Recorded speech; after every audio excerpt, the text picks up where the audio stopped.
그렇습니다. 내게 능력 주시는 자는 할 수 있다. 능력을 주시지 않으면 할 수 없는 겁니다.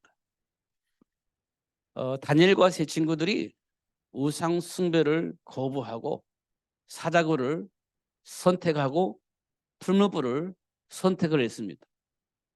왜냐하면요, 알고 있었기 때문에 그래요. 뭘 알고 있었느냐? 하나님 나라와 사단의 나라를 알고 있었기 때문에 그렇습니다.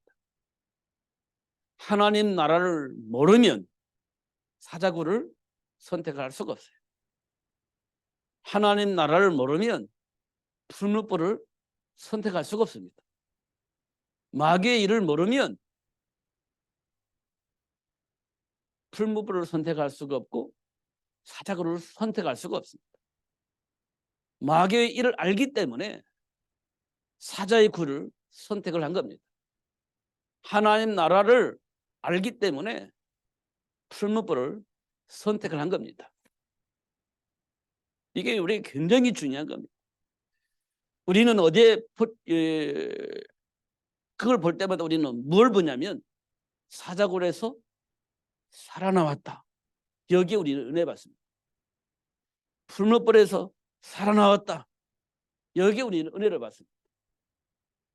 그러니까요, 사자굴 속에서 못 살아나오면 나는 아무것도 아닌 것처럼 착각을 하는 겁니다. 풀무불에서 내가 못 살아나오면 우리는 아무것도 아니다 이렇게 착각을 합니다. 그러면서 우리는 뭐라고 하냐? 하나님은 거짓말쟁이 이렇게 되어지는 겁니다. 왜냐하면 초점이 어디에 맞췄냐? 살아난 곳에 초점이 맞춰서 그래요.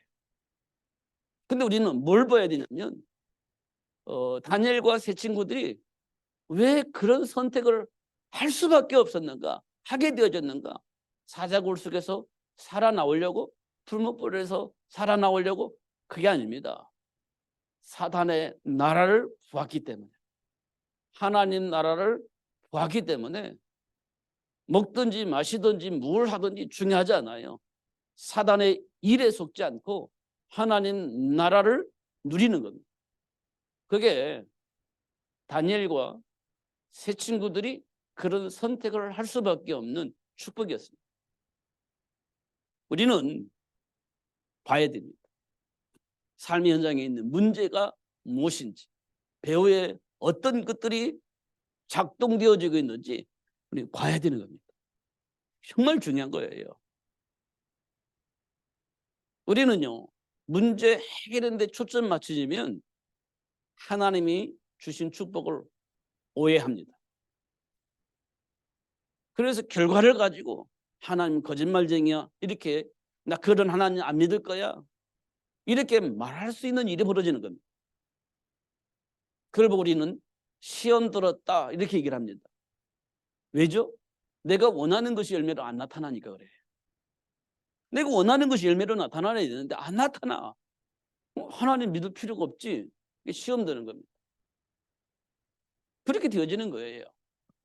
근데 우리가 하나 더 깊이 들어갈 것은 사탄의 나라도 봐야 되고 하나님 나라도 봐야 돼요. 그러면 선택이요, 굉장히 간단해집니다. 선택이 너무너무 간단해지는 거예요. 요셉이요, 노예로 팔려나갔을 때 이 사탄의 일, 이게 보여진 겁니다. 또 뭘 봤어요? 하나님이 하시는 일을 본 겁니다. 그러니까요, 마음의 상처를 받질 않아요. 형들을 향한 감정이 생겨지질 않습니다.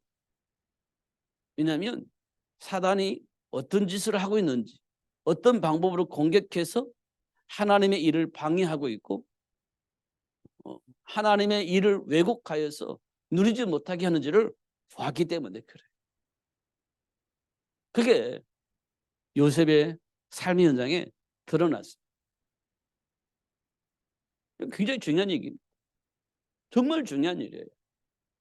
이게 보여야 됩니다. 그렇지 않으면 우리는 어떤 일을 하냐? 하나님 말씀 안에서 비교하는 거예요. 제대로 하냐? 못하고 있느냐? 이거 보는 거예요. 이것밖에 우리는 볼 수 있는 게 없어요. 사탄의 나라 이거 안 보이니까 문자적으로 되어져 있는 이 말씀을 가지고 제대로 살고 있느냐 못 살고 있느냐 이것만 보이는 겁니다. 사단의 나라는요. 몰라. 성경대로 사냐 못 사냐 이것만 보이는 겁니다. 하나님 나라는요. 몰라. 성경대로 말씀 안에서 살고 있느냐 못 살고 있느냐 이것만 보는 겁니다. 그럼 아브라함은요. 성경대로 살았나요? 안 살았잖아요. 기근 만나니까 자기 살려고 애굽으로 갔잖아요. 그게 인간의 모습입니다. 하나님을 떠난 인간의 모습이에요.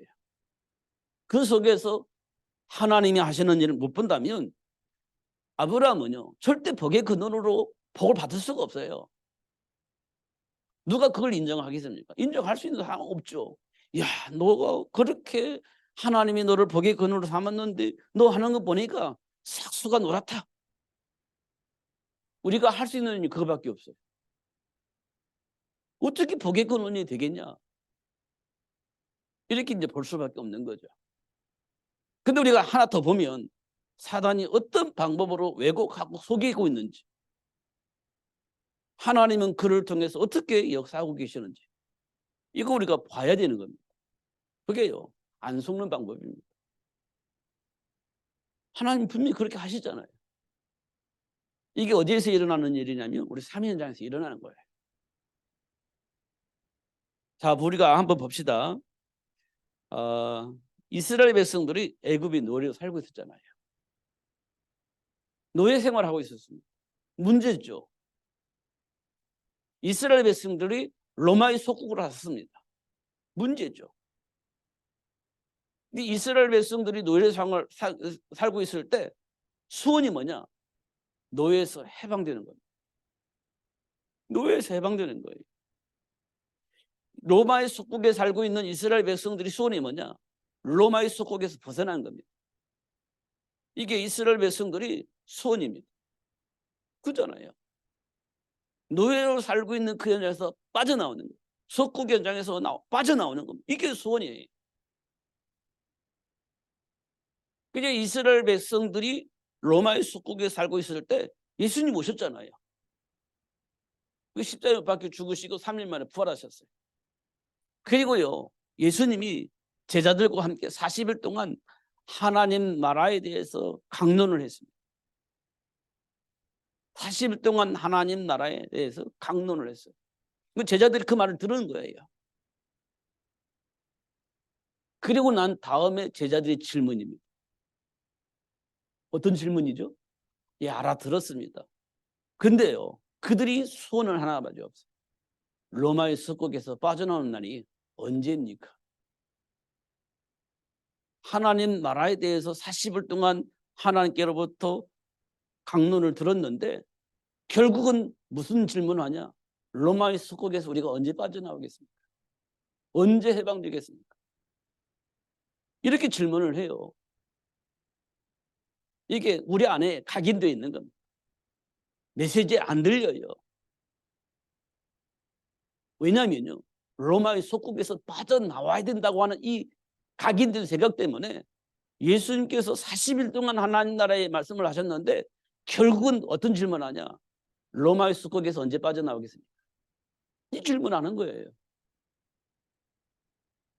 우리 실컷 메시지 듣고 그럼 나는 내게 가지고 있는 문제 언제 해결되겠습니까? 똑같은 질문이에요. 그잖아요. 하나님 나라에 대해서 강론하는데 결국은 내 안에 동기, 내 안에 있는 각인된 것 이거 언제 해결되겠습니까? 이게 전부 다예요. 그러니까 예수님께서 뭐라고 대답하냐면 그거 하나님의 권한에 있어. 근데 그거 언제 들지 나도 몰라. 그럼 여러분 어떻게 되겠어요? 낙심하고 또 낙심하고 야 이거 참 어떻게 해야 되지? 이렇게 될 겁니다. 분명히 말씀하셔서 언제 될 거야?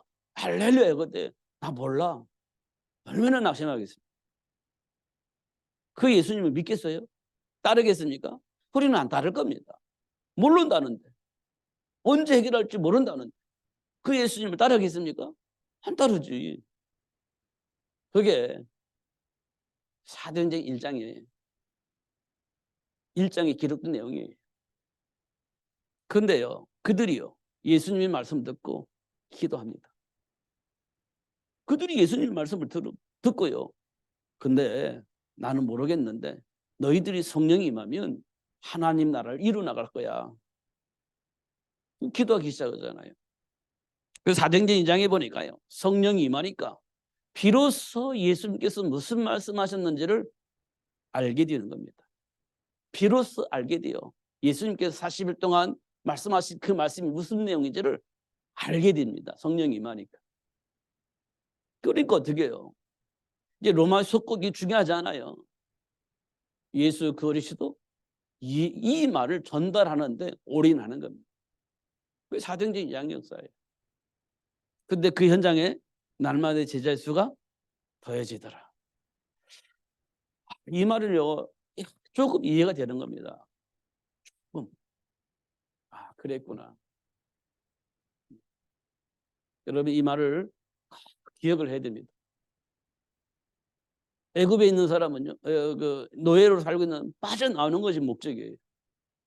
속국이니까 빠져나오는 데 목적이잖아요. 그런데요, 하나님 원하는 게 있습니다. 하나님 원하는 거. 오늘 그 말씀을 드리려고 해요. 이스라엘 백성들이 애굽의 노예 생활할 때 애굽의 사람들은 애굽을 무너뜨리고 이스라엘 백성들이 해방되어지는 것이 소원이었습니다. 근데요, 해결할 수가 없어요. 그게 문제입니다. 알겠는데 해결할 수 있는 힘이 없어요. 이때 하나님께서요, 아므람과 요게벳을 불러서 뭐라고 말씀하셨냐면, 정말 애굽에서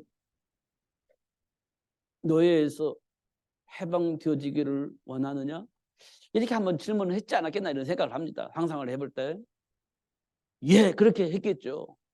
예, 정말 소원입니다. 이렇게 얘기했지. 우리가 상상을 해보면 그렇습니다. 이때 하나님께서 아므람과 요게벳에게, 그래, 그럼 너 하나 준비해. 아기를 준비해. 아기를 준비해. 그럼 그 아기를 통해서 노예에서 해방되어지도록 할 거야. 이렇게 얘기를 한 겁니다. 여러분 같으면 하겠어요, 안 하겠어요? 너 아기를 낳아서 잘 키워. 그러면 그 아기를 통해서 노예에서 해방되어지게 할 거야. 여러분 아기 낳겠어요, 안 하겠어요? 근데 놀라운 것은 아므람과 요게벳이요, 아기를 하나 낳은 거예요. 보기에 너무너무 이쁘고 아름다운 거예요. 이야, 이 모세를 통해, 이 아이를 통해서 하나님께서 우리를 해방시켜 준다고 했는데, 야, 잘 키워야 되겠다. 이렇게 아마 했을 거예요. 근데 환경이요, 키울 수가 없어요. 그러니까요, 버린 게 아니고요, 하나님께 맡긴 겁니다. 갈대 상자를 만들어서 모세를 나일강에 띄우는 거예요. 이 말은 버린 게 아니에요. 하나님께 맡기는 겁니다. 왜냐? 모세를 통해서 이스라엘 백성들이 노예에서 해방되어진다고 하니까 맡긴 거예요. 왜? 내 수준을 넘어선 거니까. 내가 가지고 있는 한계를 넘어선 거니까 하나님께 맡기는 겁니다. 갈대 상자를 엮어서 물이 들어오지 않도록 역청을 발라서 모세를 간에 넣고 띄운 거예요. 하나님께서 바로 공조를 목욕하게 만들고 그 모세를 만나게 한 겁니다. 그 불쌍하게 안타까운 마음을 가지고 불쌍하게 보게 만든 겁니다. 그때요, 모세의 누나가 나타나는 겁니다. 아, 이게 이스라엘 백성의 아이구나, 버렸구나, 이렇게 봤을 겁니다. 그때 무슨 누나가 얼른 가가지고 이 아이를 젖먹일 수 있는 엄마를 소개할까요? 그래, 싹도 줄게. 이렇게 된 겁니다. 그러면 이제 모세는요, 가장 안전하게 양육받는 겁니다. 어떻게? 너는 로마를, 아니 애굽에서 노예 생활하고 있는 이스라엘 백성들을 구원할 자야. 하나님께서 그렇게 너를 이렇게 인도하고 있어서 이런 것들 계속해서 얘기를 했겠죠. 사실이니까. 소설 쓰는 게 아니고 사실이니까. 우리 소설 쓰듯이 얘기하면 안 돼. 사실이니까. 그래 큰 겁니다. 졌을 땐 후에 애굽으로 들어갔죠. 애굽의 모든 걸 다 배운 겁니다. 그런데 그 모세의 마음에 자기 백성을 돌아볼 마음이 있었던 겁니다. 그게 불의가 내려진 거예요. 자기 백성을 돌아볼 마음이 있었던 거예요. 조먹이 때 아무것도 모르고 그러니까 엄마를 통해서 들었는데 그게 각인된 겁니다. 그 40세가 되었을 때 자기 백성을 돌아볼 마음이 생겼다 이렇게 되어 있습니다. 그리고 그때 기도하면서 인도받았으면 참 좋았을 뻔했는데 왜 안 했을까? 그게요. 왕궁에서 정치, 경제, 문화를 배우다 보니 인본주의를 쓰는 겁니다. 세상 논리를 가지고 이스라엘 백성 돌아볼 마음을 그렇게 써먹은 겁니다. 어떻게? 애굽의 이스라엘 백성 관리하는 그 사람은 죽이는 거죠. 하나씩 하나씩 죽이는 거죠. 그리고 이스라엘 백성을 어느 날 시간표가 되면 딱 구출하겠다 이런 겁니다. 이게 세상에서 배운 방법이에요. 이 모세가 딱 그렇게 한 거예요. 근데 들키잖아요. 도망가야지. 이걸 보고 우리는 뭐라고 하냐? 실패. 이렇게 얘기를 하지 않습니까? 그때 실패를 안 했으면 내가 이스라엘 백성을 살릴 건데 실패. 이렇게 생각할 겁니다. 근데 성경은 뭐라고 말하냐? 하나님의 시간표. 이렇게 얘기를 하는 겁니다. 하나님의 시간표. 때가 안 됐다는 겁니다. 어떤 때요? 희생 제물 어린 양의 피 비밀을 말할 수 있는 시간표가 안 됐다는 겁니다. 그럼 그때가 언제냐? 인간으로서 아무것도 할 수 없는 그 나이에 하나님께서 하신다는 사실을 알릴 수 있는 희생제물 어린 양의 피가 무엇인지를 알릴 수 있는 기회가 와야 되는 겁니다. 그때가 언제냐면 모세가 생각할 때 포기할 때입니다. 할 수 없다고 포기할 때입니다. 나는 못해요. 할 수가 없다고 포기할 때. 내 실력과 능력으로 안 된다고 생각할 수 있는 그 나이가 됐을 때 하나님이 부르신 거예요. 그러니까요. 여지없이 못해요. 할 수 없습니다. 못합니다. 이렇게 얘기를 하지 않습니까? 이 모세는 자기 자신을 너무 잘 알아요. 환경도 너무너무 잘 알아요. 할 수 없다는 건 너무너무 잘 알아요. 안 된다고 합니다. 그런데 하나님께서 그 모세를 통해서 출애굽이 되어지게 합니다. 그 비밀이 뭐냐? 희생 제물을 문설주에 바르는 거예요. 그러면 되나요? 우리 된다고 믿나요? 우리는 안 믿죠. 전쟁을 해서 무너뜨려야 이게 되는 거지. 피 바른다고 해서 해결되겠습니까? 근데 하나님은 그 방법을 쓴 겁니다. 그 희생 제물의 어린 양의 피를 문설주에 바르니 출애굽이 되어지는 겁니다. 이런 것도 우리가 보는 거예요. 내게 능력 주시는 자 안에서 되어진다. 하나님이 약속하신 말씀 안에서 되어진다. 그게 이제 하나님이 모세를 통해서 그 사실들을 우리에게 알려주고 있는 겁니다. 또 한 가지요. 한나가 아기가 없었습니다. 문제는요. 가문의 대를 이을 아들이 필요한데 가문의 대를 이을 아들이 없는 겁니다. 그래서 한나는요. 죽으라고 하나님께 기도합니다. 뭐 때문에요? 가문의 대를 이을 아들을 위해서 기도하는 거예요. 가문의 대를 이을 아들. 그 누구 기도하는 겁니다. 근데 하나님께서 왜 아들을 안 주셨을까요? 하나는 몰라요. 그냥 대를 이을 수 없는 그런 상황이 되니까 대를 이어야 된다는 사명 가지고 하나님께 막 기도하는 거예요.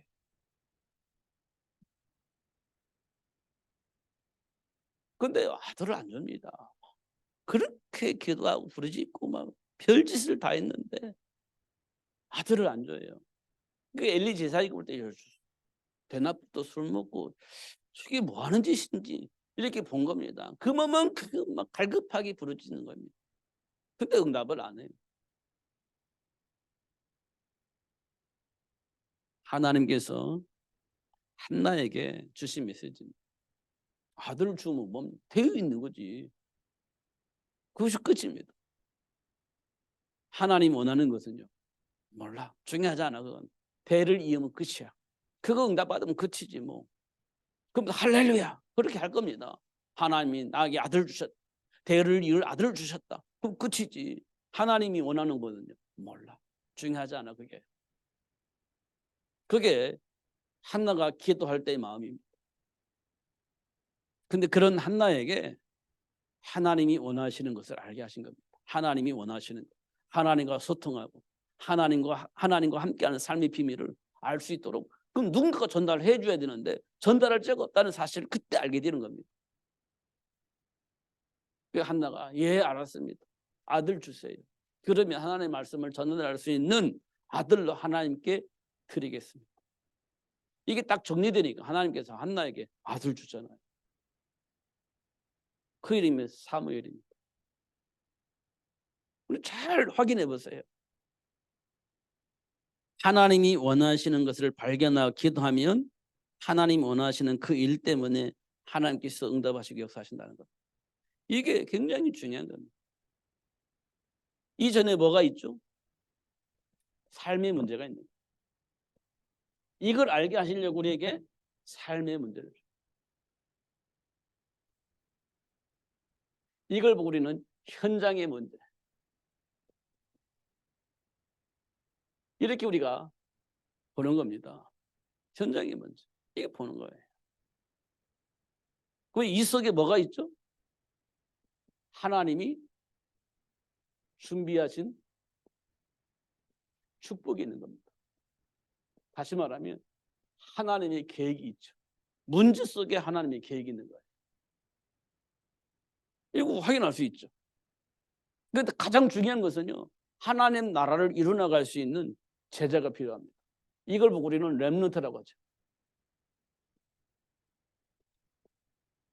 렘넌트라고 합니다. 근데 이사야서 6장 13절에 보니까 남겨놓은 거예요. 남겨놨습니다. 그래서 하나님이 이런 제자에게 모세를 남겨주셨고 사무엘을 남겨놓으신 겁니다. 이 준비를 누구를 통했냐? 부모를 통해서 준비케 하시는 것을 확인할 수가 있습니다.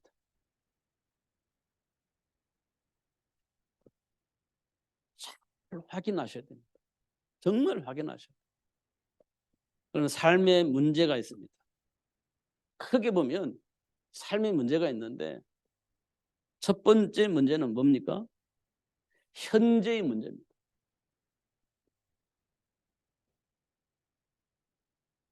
현재의 문제.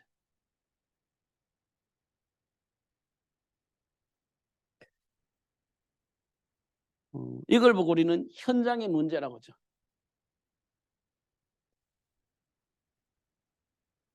현장의 문제라고 얘기를 합니다.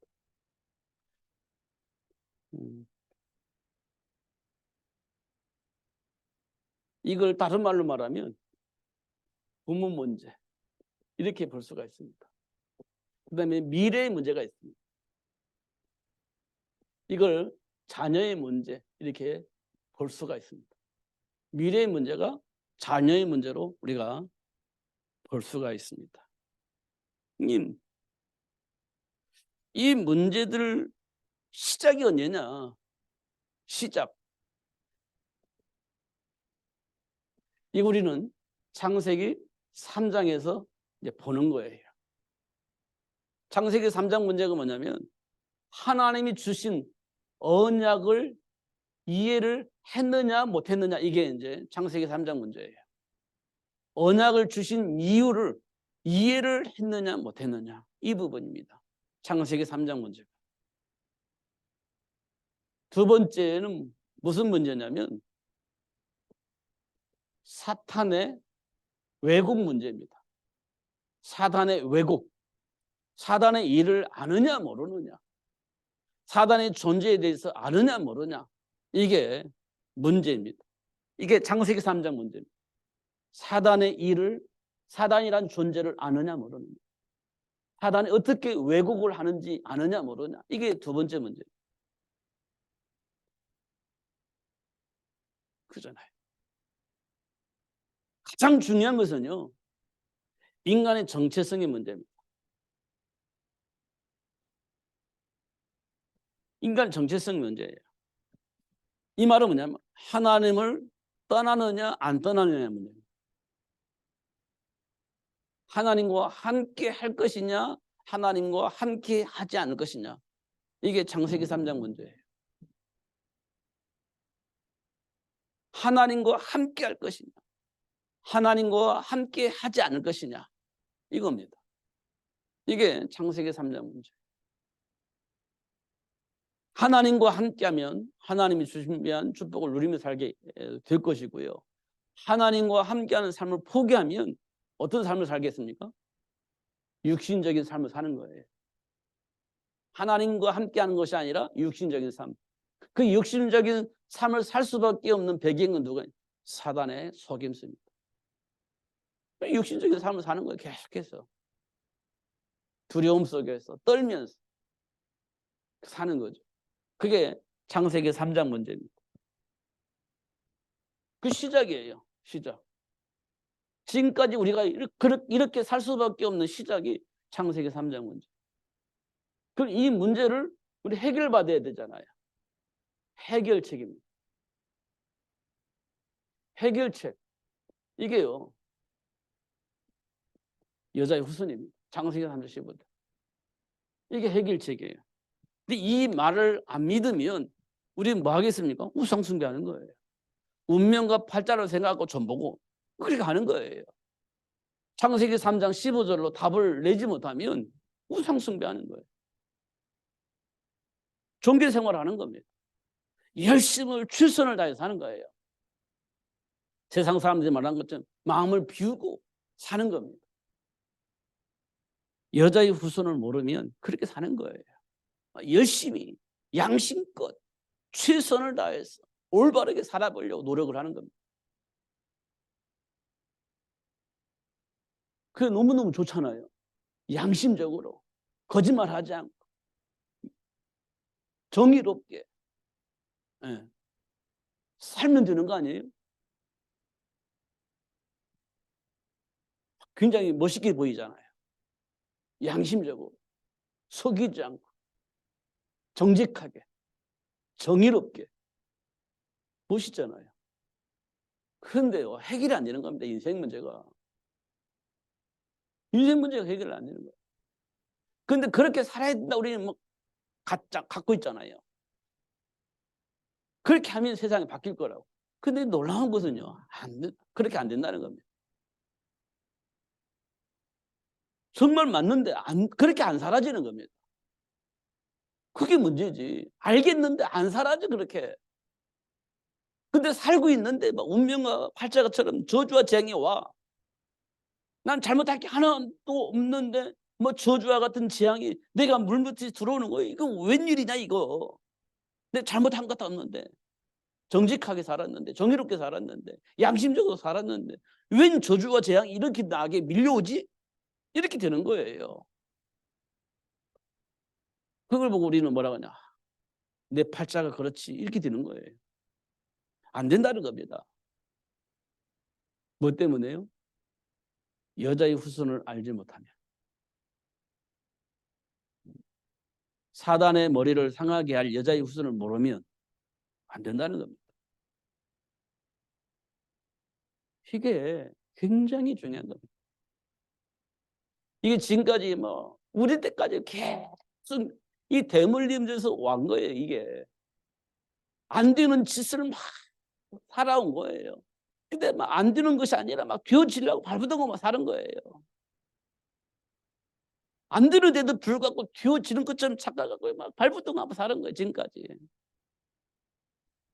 근데 이게 안 되니까 막 계속 이 감으로부터 이게 전달된 겁니다. 이게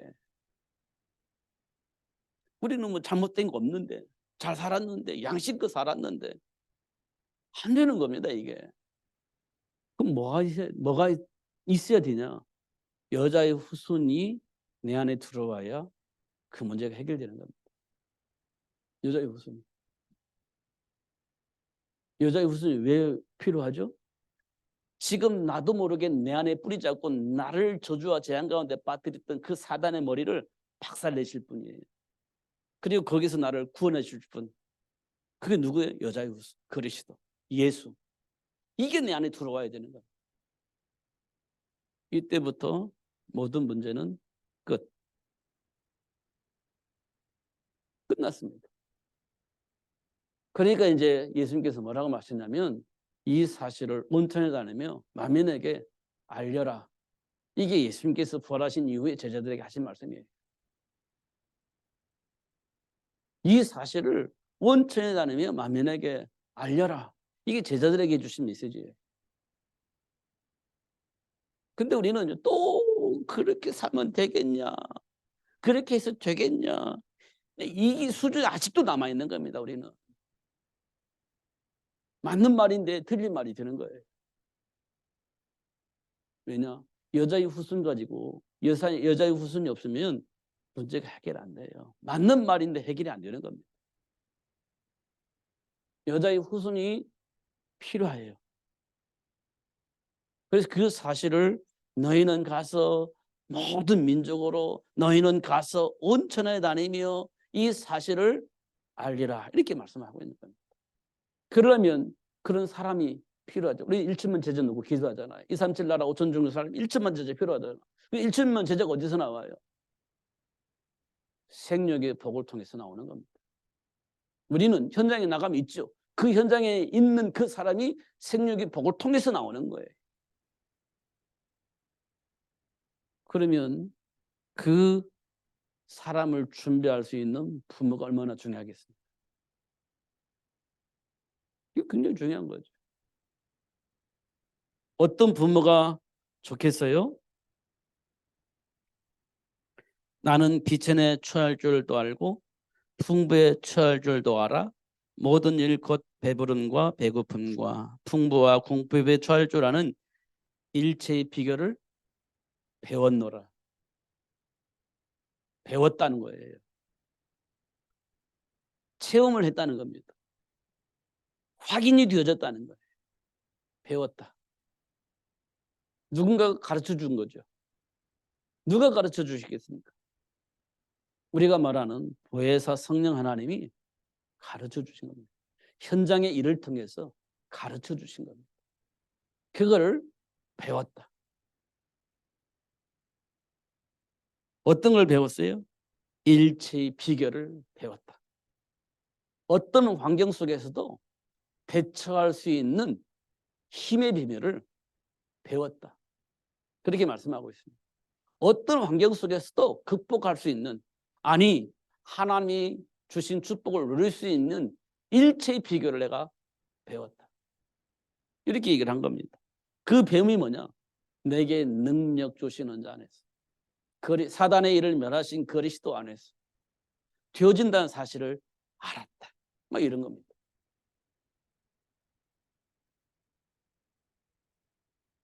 그러면서 자족하기를 배웠다. 이렇게 되어 있습니다. 배웠다. 배웠다. 뭘 배웠어요? 그리스도 안에 모든 것이 다 있다는 사실을 알았다. 그렇게 말씀을 하고 있습니다. 그런 사람이, 그런 부모가 준비될 때 하나님이 원하는 일을 할 수 있는 렘넌트를 양육할 수 있게 되어진다. 이렇게 말씀을 하고 있습니다.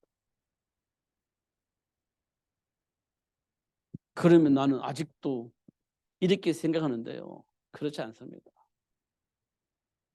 그런 복을 주시고 하나님이 지금 우리를 복되게 한 거예요. 그리고 우리 자녀들은요, 그렇게 안 키웠는데요. 그러니까 우리 자녀들이 커서 그런 사람이 되도록 준비해야 되는 거예요. 우리 렘넌트들이 성장해서 이런 부모가 될 수 있도록 우리는 도와야 돼요. 왜? 우리는 못 해봤으니까. 안 해봤잖아요.